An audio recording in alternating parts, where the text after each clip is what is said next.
Ahojte dámy, ahojte páni. YouTube kanál je späť a veľakrát ste sa pýtali na knižné videá. Tak teraz som sa rozhodla nejaké knižné videá priniesť a vždy vám prinesiem 4 tipy na 4 dobré knihy, aby sme sa mohli navzájom možno inšpirovať. Zase vypíšte do komentárov vaše. Pamätáte si v minulom storočí, ako to tu fungovalo na tomto kanáli? Tak ideme tak týmto smerom aj ďalej.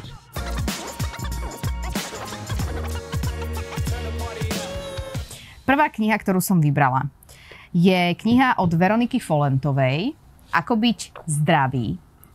A vybrala som ju pretože asi sme si mnohí a mnohé všimli, že nepanuje v spoločnosti úplne ideálna atmosféra a to nie úplne ideálne vplýva aj na naše zdravie, nie len duševné, ale aj na fyzické, lebo tie dve zdravia sú prepojené. A mali by sme pracovať na oboch. No a toto je séria rozhovorov s rôznymi odborníkmi a odborníčkami, aj od psychológa, cez gynekologičku, cez urológa a rôzne ďalšie profesie, kde sa Veronika rozpráva s ľuďmi o tom, ako sa čo najoptimálnejšie starať o svoje zdravie. Tak Molly v tomto momente prestalo toto video baviť. Dúfam, že vy ste na tom lepšie. Odporúčam ju, pretože je dôležité sa starať nielen v týchto dňoch, ale aj v týchto vypätých dňoch politicko-spoločenských sa starať o svoje zdravie psychické a aj fyzické. Výborný tip, je to inak už druhá kniha od Veroniky Folentovej. Prvá bola Ako byť šťastný. To sa tiež zíde. Ale teraz som sa rozhodla vybrať Ako byť zdravý. Druhá kniha je trošku náročnejšieho rangu v zmysle obsahu, ale tiež je podľa mňa veľmi dôležitá a tiež je veľmi dôležitá aj v tomto období. Je to o vyšetrovaní vraždy Jána Kuciaka a Martiny Kušnírovej.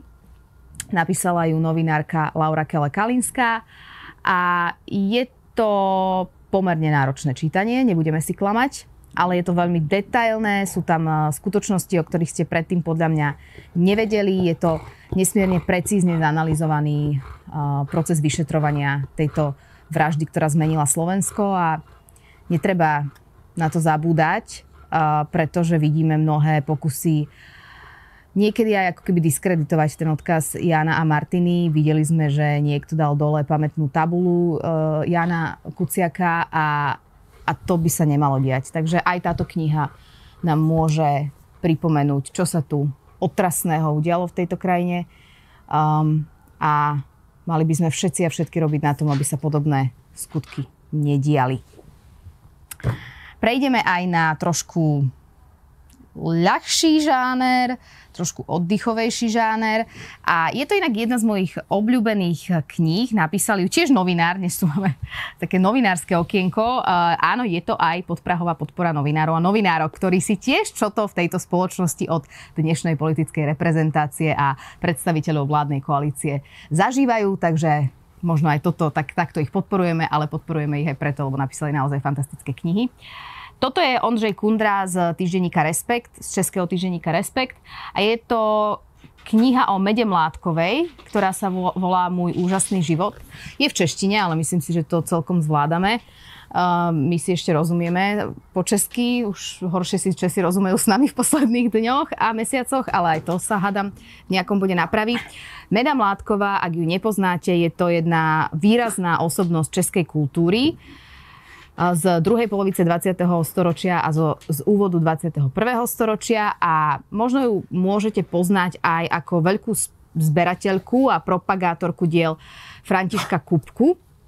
Tiež, Molly na zdravie, tiež založila aj Múzeum Kampa v Prahe, možno ste tam boli, Sovovy mlyny.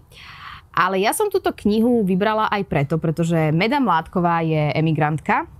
Odišla najprv do Švajčiarska a potom ešte ďalej, zakotvila v USA. Zobrala si tiež Čecha, žijúceho a úspešného v Spojených štátoch amerických. Dlhé roky žili vo Washingtone DC. A boli súčasťou politicko-umelecko-kultúrneho sveta a smotánky.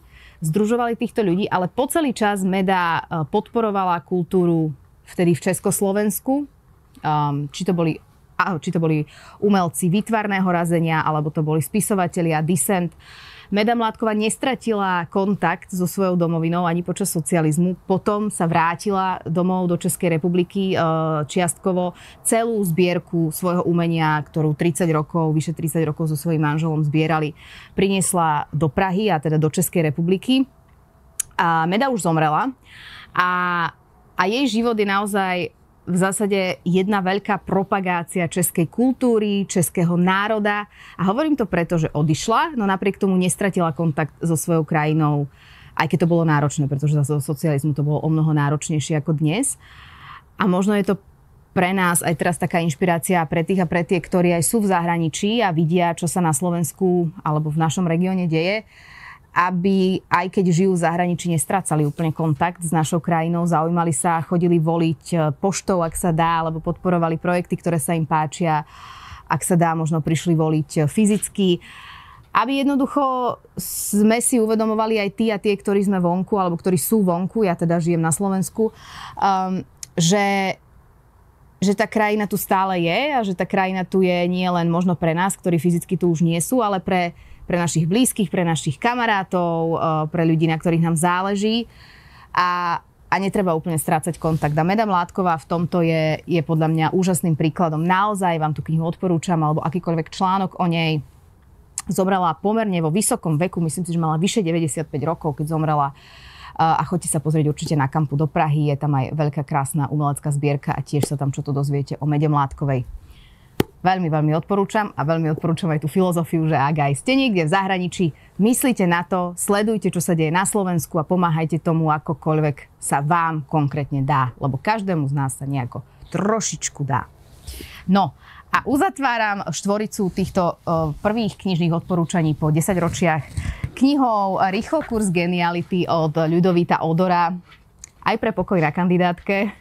Ale nie, naozaj som túto knihu čítala ešte predtým, než som sa rozhodla pridať na kandidátku Progresívneho Slovenska do eurovolieb, ktorej lídrom je práve Ľudovít Odor, alebo teda Lájoš Odor. Mali sme ho aj ako hostia v sit-downe a vlastne predtým som túto knihu čítala. Je to 40 otázok a odpovedí, ktoré vám pomôžu pochopiť dnešný svet.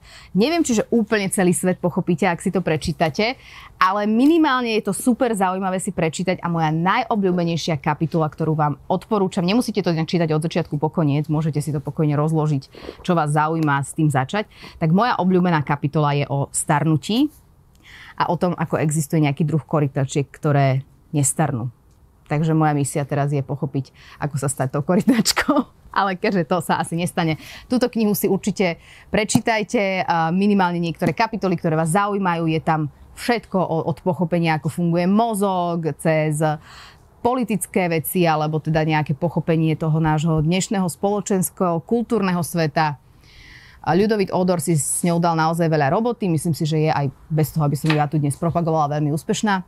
Ale dá sa prečítať kedykoľvek a rozhodne vám ju odporúčam. Prípadne ju odporúčam aj ako darček pre niekoho, koho možno až tak nepoznáte. Nebojte sa, že ho urazíte, že si nemyslíte, že je geniálny ten človek, ak mu ju venujete, lebo každý môžeme byť ešte o trošku geniálnejší. Takže toto je posledné odporúčanie mojej prvej štvorice kníh, ktoré som vám chcela dať do pozornosti a na budúce prinesieme ďalšie 4 knihy a teším sa, že sa tento YouTube pomaličky rozhýbáva k ľahkému životu. Prišla jar, prišlo nové obdobie, je pekne teplo, tak prečo by ste nesedeli pred obrazovkami a nepozerali moje videá? Ale veď, robte to, kedy chcete. My sme tu s vami a sme tu pre vás a ja sa veľmi teším, že táto knižná séria je späť. Želám vám pekný zvyšok dňa, v ktoromkoľvek bode ste toto video pozerali alebo počúvali. A ak máte vy nejaké tipy alebo nejaké komentáre, niečo, čo sa chcete podeliť, sem s nimi. Do čítania.